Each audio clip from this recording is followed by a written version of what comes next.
نحمده ونصلي على رسوله الكريم اما بعد فاعوذ بالله من الشيطان الرجيم بسم الله الرحمن الرحيم رب اشرح لي صدري ويسر لي امري واحلل عقدة من لساني يفقهوا قولي۔ السلام علیکم ورحمۃ اللہ وبرکاتہ۔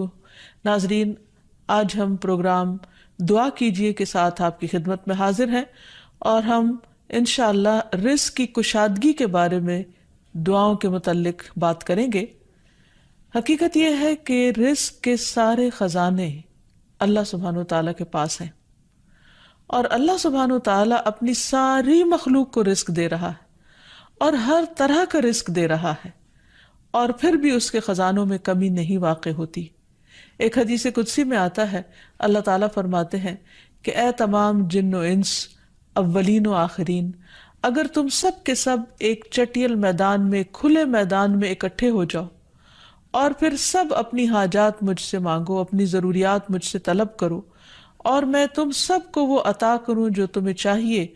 تو بھی میرے خزانوں میں اتنی کمی بھی واقع نہیں ہوتی جتنی سوئی کو سمندر میں ڈالنے سے واقع ہوتی ہے۔ لیکن بات یہ ہے کہ انسان جب اللہ سے مانگے تو پورے یقین کے ساتھ مانگے، امید رکھ کے مانگے اور کسی بھی قسم کی مایوسی کا شکار نہ ہو، کیونکہ دعا ان تمام چیزوں میں فائدہ دیتی ہے جو نازل ہو چکی ہیں اور ان میں بھی فائدہ دیتی ہے جو نازل نہیں ہوئی، یعنی وہ تمام مشکلات جو انسان پہ پڑ چکی ہیں یا آئندہ آنے والی ہیں، ان دونوں کے سلسلے میں دعا کرنا انسان کو فائدہ دیتا ہے۔ لیکن یہ یاد رہے کہ دعا کی قبولیت کے لیے انسان اپنی طرف سے بھرپور کوشش کرے، اور اس میں ایک کوشش یہ کہ جب اللہ سے مانگے تو پہلے اللہ سبحانہ وتعالیٰ کی تعریف کے کلمات کہے، تسبیحات پڑھے اور پھر اس کے ساتھ ساتھ درود شریف پڑھے۔ جہاں تک رزق کا تعلق ہے تو اس سلسلے میں یہ یاد رہے کہ رزق کا تنگ کرنا اور کشادہ کرنا یہ صرف اللہ سبحانہ وتعالیٰ کے ہاتھ میں ہے۔ وہ جس کو چاہتا ہے زیادہ دیتا ہے، جس کو چاہتا ہے کم دیتا ہے۔ قرآن مجید میں اللہ تعالیٰ فرماتے ہیں واللہ یرزق من یشاء بغیر حساب، اللہ جس کو چاہتا ہے بے حساب رزق عطا کرتا ہے، اور پھر اگر وہ کسی کو زیادہ نہیں دیتا، اس پر رزق تنگ کر دیتا ہے، تو بھی اس میں اس کی اپنی حکمت اور مصلحت کار فرما ہوتی ہے۔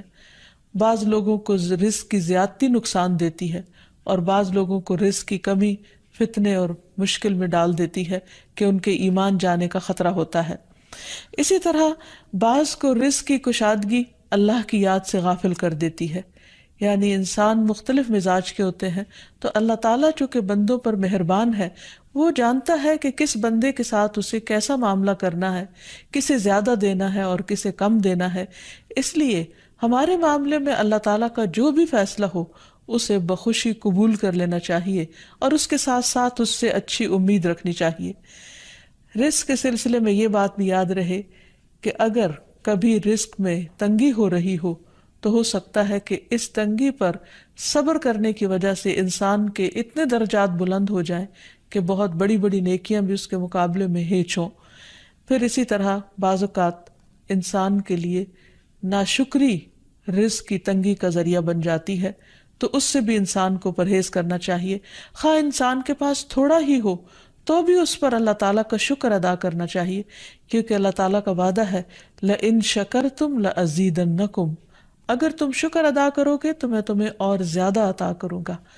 کیونکہ ہر انسان جس کے پاس جتنا بھی ہے وہ عموماً کمی کا رونا روتا رہتا ہے۔ اسی لیے ہمیں یہ سکھایا گیا ہے کہ رزق کے معاملے میں ہم یعنی دنیاوی معاملات میں اپنے سے نیچے والوں کو دیکھیں کہ ان کے پاس کیا ہے،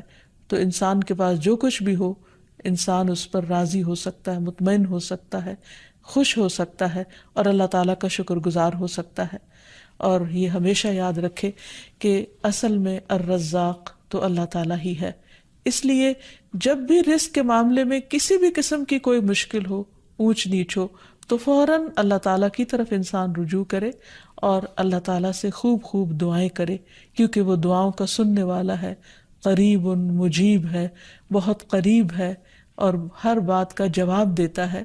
ایسا نہیں کہ وہ انسان کی دعا کو نظر انداز کر دیتا ہے، اور یہ تو اس کا خود حکم ہے، وَقَالَ رَبُّكُمُ ادْعُونِي أَسْتَجِبْ لَكُمْ، تمہارا رب کہتا ہے کہ تم مجھ سے مانگو تو میں تمہاری دعا قبول کروں گا۔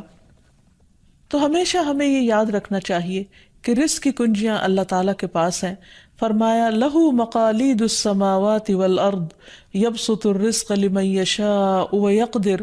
إِنَّهُ بِكُلِّ شَيْءٍ عَلِيمٌ، آسمانوں اور زمین کی چابیاں اسی کے پاس ہیں، وہ جس کے لیے چاہتا ہے رزق کشادہ کر دیتا ہے اور جس کو چاہتا ہے تنگ کر دیتا ہے، بلا شبہ وہ سب کچھ جاننے والا ہے۔ اور پھر تمام مخلوقات کے رزق کی ذمہ داری اسی پر ہے۔ فرمایا وما من دابۃ الا علی اللہ رزقها، اور کوئی جاندار ایسا نہیں کہ جس کے رزق کا ذمہ اللہ کے اوپر نہ ہو۔ کوئی ایک چھوٹی سے چھوٹی چیونٹی اور اس سے بھی چھوٹی مخلوق، ان سب کو وہی کھلاتا اور پلاتا ہے، وہی زندگی دیتا ہے اور زندگی کے اسباب مہیا کرتا ہے، لیکن اکثر لوگ اللہ تعالیٰ کے اس اختیار سے لا علم ہیں۔ اسی لیے اللہ تعالیٰ فرماتے ہیں قل ان ربی یبسط الرزق لمن یشاء ویقدر ولکن اکثر الناس لا یعلمون، کہہ دیجئے بے شک میرا رب رزق فراخ کرتا ہے جس کے لیے چاہتا ہے اور تنگ کر دیتا ہے، لیکن اکثر لوگ علم نہیں رکھتے، یعنی بہت سے لوگ اس حقیقت کو بھول جاتے ہیں، اور جب ان کے پاس زیادہ آتا ہے تو وہ سمجھتے ہیں کہ یہ ان کی محنت کا نتیجہ ہے، یہ ان کی کوششیں اور ان کے سمجھداری ہے جس کی وجہ سے ان کو زیادہ ملا ہے، اور اگر کسی کے پاس کم ہوتا ہے تو عموماً لوگ سمجھتے ہیں کہ یہ اس کی اپنی حماقت اور بے وقوفی کی وجہ سے یا ناسمجھی کی وجہ سے اس کو نہیں مل رہا۔ حالانکہ بعض اوقات اللہ سبحانہ وتعالیٰ انتہائی ناسمجھ لوگوں کو بھی بہت کچھ عطا کر دیتا ہے، اور بعض اوقات بہت زیادہ پڑھے لکھے سمجھدار عقل مند لوگ اپنے 2 وقت کے کھانے کے لیے بھی پریشان ہوتے ہیں۔ حقیقت یہ ہے کہ اللہ سبحانہ وتعالیٰ جسے چاہے خوب نوازے، اور دینے سے اس کے خزانوں میں کوئی کمی واقع نہیں ہوتی، اور یہ اس کی اپنی مشیت اور اس کی اپنی چاہت ہے۔ وہ چاہے تو اپنے نافرمانوں کو بہت کچھ دے دے۔ ہم دیکھتے ہیں کہ دنیا میں بہت سے لوگ اس کی ذات کا بھی انکار کرتے ہیں، اس کے آگے سجدہ بھی نہیں کرتے، اس کی راہ میں کچھ صدقہ خیرات بھی نہیں کرتے، لیکن اس کے باوجود ان پر رزق برستا ہی چلا جاتا ہے، کیونکہ اللہ سبحانہ وتعالیٰ ان کو ڈھیل دیتا ہے۔ پھر اسی طرح اللہ تعالیٰ نے ہر ایک کا چونکہ رزق مقرر کر رکھا ہے، تو جن کے حصے میں زیادہ دیا یا زیادہ رکھا ہے، وہ ایسا نہیں کہ ضروری طور پر ان کی کسی نیکی کی وجہ سے ہی ہو، وہ اللہ تعالیٰ کی تقسیم کی بنا پر ہے، اللہ تعالیٰ کا اپنا فیصلہ ہے جو اس کی حکمت پر مبنی ہے جسے انسان نہیں جانتے، کیونکہ اللہ تعالیٰ نے ہر انسان کا رزق مقرر کر رکھا ہے، اور جو انسان کے مقدر میں ہوتا ہے وہ اس کو مل کر رہتا ہے۔ اسی لیے جابر بن عبداللہ کہتے ہیں کہ اللہ کے رسول صلی اللہ علیہ وسلم نے فرمایا اگر ابن آدم اپنے رزق سے اسی طرح بھاگے جس طرح موت سے بھاگتا ہے تو بھی رزق اسے اسی طرح پالے گا جس طرح اسے موت پا لیتی ہے، یعنی اس کا رزق اس تک پہنچ کر رہے گا۔ اس سلسلے میں ایک بہت اہم بات یاد رکھنے کی ہے کہ انسان رزق کے معاملے میں ہمیشہ اللہ تعالیٰ کی طرف رجوع کرے، اور کسی بھی پریشانی کی صورت میں غیر اللہ کی طرف رجوع نہ کرے، یعنی اپنے دکھ، تکلیف، پریشانی، اس کا داستان، اس کے بپتا صرف اللہ تعالیٰ کو سنائے، اسی سے دعائیں مانگے، اور یہ مت سمجھے کہ اللہ تعالیٰ نہیں سنتا تو وہ کسی اور کے در پر جا کر اپنی مشکل بیان کر کے اسے مشکل کشا سمجھتے ہوئے اس سے اپنی حاجات پوری کروا سکتا ہے۔ قرآن مجید میں اللہ تعالیٰ فرماتے ہیں وَاللَّهُ جَعَلَ لَكُم مِّنْ أَنفُسِكُمْ أَزْوَاجًا وَجَعَلَ لَكُم مِّنْ أَزْوَاجِكُمْ بَنِينَ وَحَفَدًا وَرَزَقَكُم مِّنَ الطَّيِّبَاتِ أَفَبِالْبَاطِلِ يُؤْمِنُونَ وَبِنِعْمَةِ اللَّهِ هُمْ يَكْفُرُونَ وَيَعْبُدُونَ مِن دُونِ اللَّهِ مَا لَا يَمْلِكُ لَهُمْ رِزْقًا مِّنَ السَّمَاوَاتِ وَالْأَرْضِ شَيْئًا وَلَا يَسْتَطِيعُونَ، اور اللہ نے تمہارے لیے خود تم ہی سے بیویاں بنائیں، اور تمہارے لیے تمہاری بیویوں سے بیٹے اور پوتے بنائے، اور تمہیں پاکیزہ چیزوں سے رزق دیا، تو کیا وہ باطل کو مانتے ہیں اور اللہ کی نعمت کا انکار کرتے ہیں؟ اور وہ اللہ کے سوا ان کی عبادت کرتے ہیں جو نہ انہیں آسمانوں اور زمین سے کچھ بھی رزق دینے کے مالک ہیں اور نہ وہ طاقت رکھتے ہیں۔ تو اس آیت سے واضح طور پر پتہ چلتا ہے کہ اللہ کے رزق کے خزانے صرف ان کا مالک اللہ ہی ہے، اس کے علاوہ کوئی نہیں۔ اگر اللہ تعالیٰ کسی کو رزق نہ دے تو کوئی اور کچھ بھی نہیں دے سکتا، کیونکہ اللہ تعالیٰ نے ملکیت کے یہ سارے اختیارات اپنے پاس رکھے ہوئے ہیں، کسی اور کو نہیں دیے۔ جیسا کہ ایک اور آیت میں آتا ہے کہ انسان کو اللہ ہی کے ہاں رزق تلاش کرنا چاہیے۔ فرمایا انما تعبدون من دون اللہ اوثانا وتخلقون افکا ان الذین تعبدون من دون اللہ لا یملکون لکم رزقا فابتغوا عند اللہ الرزق واعبدوہ واشکروا لہ الیہ ترجعون۔ تم اللہ کے سوا چند بتوں ہی کی تو عبادت کرتے ہو اور تم سراسر جھوٹ گھڑتے ہو۔ بلا شبہ اللہ کے سوا جن کی تم عبادت کرتے ہو تمہارے لیے کسی رزق کے مالک نہیں، سو تم اللہ کے ہاں ہی رزق تلاش کرو اور اسی کی عبادت کرو اور اس کا شکر کرو، اسی کی طرف تم لوٹائے جاؤ گے۔ یعنی اسی نے تمہیں پیدا کیا، وہی تمہیں رزق دیتا ہے، اسی کی طرف تمہاری واپسی ہے۔ اس لیے تم نہ اللہ کے سوا کسی اور کی عبادت کرو اور نہ ہی اس کے آگے ہاتھ پھیلاؤ اور نہ اس سے توقع رکھو کہ وہ تمہیں کچھ دے گا، بلکہ اس کے مقابلے میں پورے یقین کے ساتھ اللہ تعالیٰ سے ہی مانگتے رہو، کیونکہ نبی صلی اللہ علیہ وسلم نے فرمایا کوئی شخص اس طرح دعا نہ کرے کہ اے اللہ اگر تو چاہے تو مجھے روزی دے، بلکہ پختگی کے ساتھ سوال کرے، پورے عزم کے ساتھ سوال کرے، کیونکہ اللہ جو چاہتا ہے کرتا ہے اور اس پر کوئی جبر کرنے والا نہیں ہے۔ اور جب بندہ اللہ سے رزق مانگتا ہے تو اللہ تعالیٰ اس کو عطا کرتا ہے۔ نبی صلی اللہ علیہ وسلم نے فرمایا جب تم اللہم ارزقنی کہو گے تو اللہ تعالیٰ فرمائے گا میں نے رزق دینے کا فیصلہ کر لیا۔ یعنی جب تم کہو گے کہ اللہ مجھے رزق دے تو اللہ تعالیٰ تمہیں جواب دے گا کہ ہاں میں تمہیں رزق دوں گا۔ اس لیے اس حوالے سے مکمل طور پر اللہ سبحانہ و تعالیٰ پر بھروسہ کرنا چاہیے، اللہ تعالیٰ کا تقوی کرنا چاہیے، یعنی اللہ تعالیٰ سے ڈرتے رہنا چاہیے اور رزق کی تلاش میں حرام راستے اختیار نہیں کرنے چاہیے، کیونکہ اللہ سبحانہ و تعالیٰ کا وعدہ ہے وَمَن يَتَّقِ اللَّهَ يَجْعَل لَّهُ مَخْرَجًا وَيَرْزُقْهُ مِنْ حَيْثُ لَا يَحْتَسِبُ۔ جو اللہ کا تقوی اختیار کرے گا اللہ تعالیٰ اس کے لیے مشکل سے نکلنے کی کوئی راہ ضرور بنا دے گا اور اس کو وہاں سے رزق عطا کرے گا جہاں سے وہ سوچتا بھی نہیں ہوگا، یعنی اس کا وہم و گمان بھی نہیں ہوگا، اس کا خیال بھی نہیں ہوگا۔ اللہ تعالیٰ غیب سے ایسے اسباب پیدا کر دے گا جن کے بارے میں انسان نے کبھی سوچا نہ ہوگا، لیکن شرط یہ ہے کہ جب انسان کے اوپر آزمائش کا وقت ہو تو اس وقت وہ اللہ تعالیٰ سے حلال ہی کو طلب کرتا رہے اور پریشان ہو کر حرام راستے اختیار نہ کرے۔ اللہ تعالیٰ کا وعدہ ہے کہ اگر کوئی اللہ سے ڈرتا ہے، اللہ کی اطاعت کرتا ہے، اللہ کی نافرمانی سے بچتا ہے تو پھر ایسی صورت میں اللہ تعالیٰ اس پر آزمائش کے ختم ہونے کے بعد آسمان و زمین سے برکتوں کے دروازے کھول دے گا۔ فرمایا وَلَوْ أَنَّ أَهْلَ الْقُرَىٰ آمَنُوا وَاتَّقَوْا لَفَتَحْنَا عَلَيْهِمْ بَرَكَاتٍ مِّنَ السَّمَاءِ وَالْأَرْضِ۔ اور اگر یہ بستیوں والے ایمان لے آتے اور اللہ کا تقوی اختیار کرتے تو ہم ان پر آسمان اور زمین کی برکتوں کے دروازے کھول دیتے۔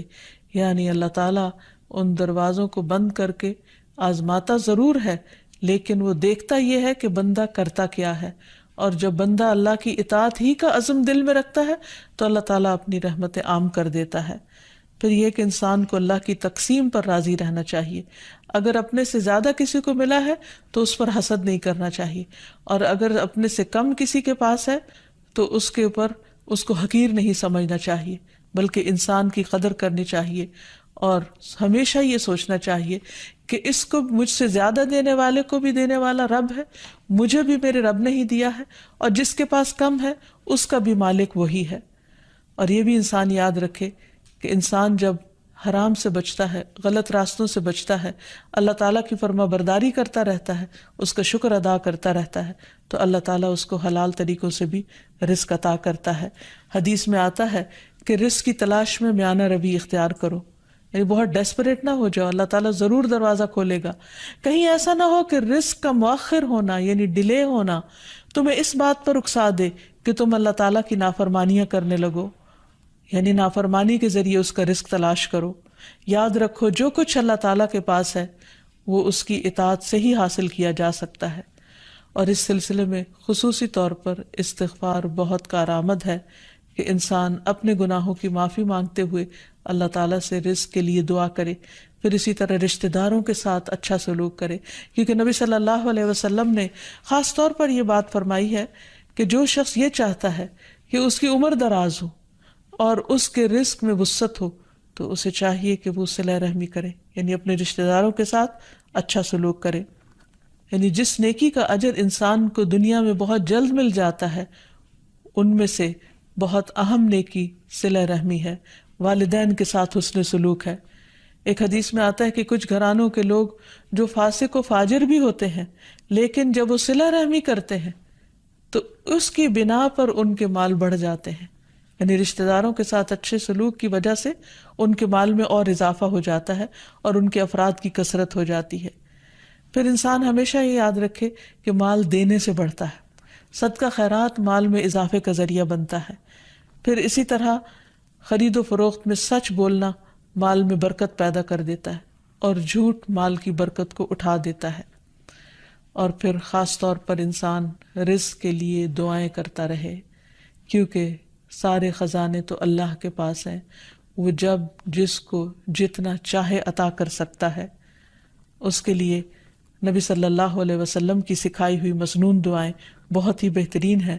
نبی صلی اللہ علیہ وسلم ہر روز صبح فجر کی نماز کے بعد یہ دعا پڑھتے تھے، اللہم انی اسألک علما نافعا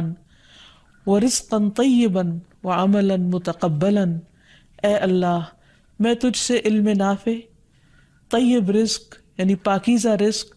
اور مقبول عمل کا سوال کرتا ہوں، یعنی ایسے عمل کی توفیق دے جو تیرے ہاں قبول ہو جائے، تجھے پسند آ جائے۔ اور اس کے ساتھ ساتھ انسان کو حرام سے بچنے کی دعا کرنی چاہیے۔ اس سلسلے میں آپ صلی اللہ علیہ وسلم نے جو دعا سکھائی وہ ہے، اللہم اکفنی بحلالک عن حرامک واغننی بفضلک عمن سواک۔ اے اللہ، اپنے حلال کے ذریعے حرام سے میری کفایت فرما، یعنی مجھے اتنا حلال دے کہ مجھے حرام کی ضرورت ہی نہ رہے، اور اپنی مہربانی سے مجھے اپنے علاوہ ہر ایک سے بے نیاز کر دے، یعنی مجھے انسانوں کا محتاج نہ کر، کسی اور کا محتاج نہ کر، صرف اپنے خزانوں سے عطا فرما۔ پھر اسی طرح خاص طور پر بڑھاپے کی زندگی کے لیے وسعت رزق کی دعا کرنی چاہیے، کیونکہ جب انسان بوڑھا ہو جاتا ہے تو اس کے اعضاء کمزور ہو جاتے ہیں، وہ اپنے لیے خود کچھ کمائی نہیں کر سکتا، وہ دوسروں پر ڈپینڈنٹ ہو جاتا ہے، تو اس وقت وسیع رزق کی دعا سکھائی گئی۔ فرمایا، اللہم اجعل اوسع رزقک علی عند کبر سنی وانقطاع عمری۔ اے اللہ، جب میں بوڑھا ہو جاؤں اور میری عمر ختم ہونے لگے تو میرے رزق کو وسیع کر دے۔ اور رزق کی دو بڑی قسمیں ہوتی ہیں، ایک وہ رزق جو ظاہری طور پر جسموں کی غذا بنتا ہے یا انسان کی مادی ضروریات پوری کرتا ہے، اور دوسرا روحانی رزق، اور وہ رزق جو انسان کے غم ہم کو دور کرتا ہے، یعنی لوگوں کی محبت اور توجہ، اور خاص طور پر بڑھاپے میں اولاد اور رشتہ داروں کا قریب ہونا، پاس ہونا، یہ انسان کی بنیادی ضرورتوں میں سے ہے۔ تو انسان جب خود کچھ کرنے کے قابل نہ رہے، ہاتھ پاؤں ہلانے کے قابل نہ رہے، تو عموماً وہ لوگوں پر ایک بوجھ بن جاتا ہے، اور